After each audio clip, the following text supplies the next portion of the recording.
Température moyenne à la hausse, sécheresse par-ci, pluie excessive accompagnée de vents violents, inondations par-là. Difficile de nier que notre planète est en plein dérèglement climatique. Le réchauffement climatique est un phénomène global de transformation du climat, caractérisé par une augmentation générale des températures moyennes, notamment liées aux activités humaines, et qui modifie durablement les équilibres météorologiques et les écosystèmes, a déclaré en janvier 2022 le GIEC, groupe d'experts intergouvernemental sur l'évolution du climat, créé en 1988.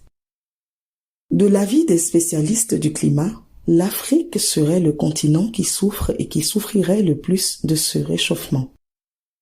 Ils notifient que des événements extrêmes, comme les inondations et les sécheresses, y surviennent désormais plus souvent et avec une gravité croissante, même si certaines régions d'Afrique sont plus exposées à ces phénomènes que d'autres.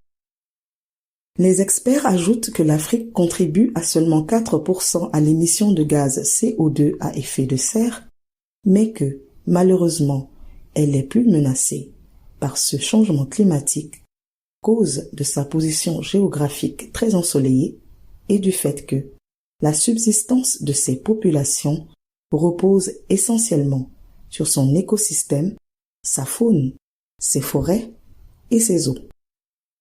Selon les Nations Unies, plus de 100 millions de personnes vivant en Afrique seront touchées par les effets du réchauffement climatique d'ici à 2030, notamment par des cas de sécheresse et d'inondations.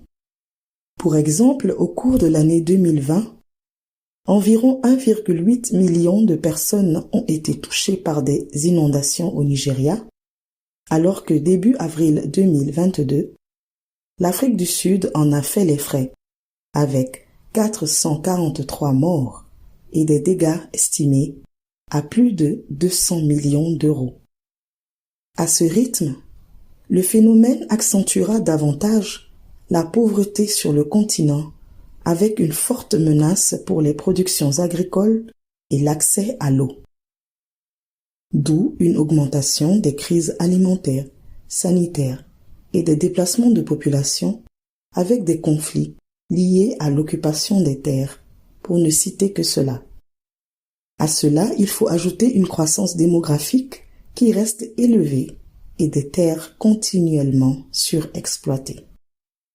Le gigantesque projet de restauration écologique, la Grande Muraille Verte, entrepris depuis 2007 dans cette partie de l'Afrique où la situation est plus critique, aura sûrement besoin d'autres initiatives locales en appui à son ambition de contenir ce dérèglement climatique.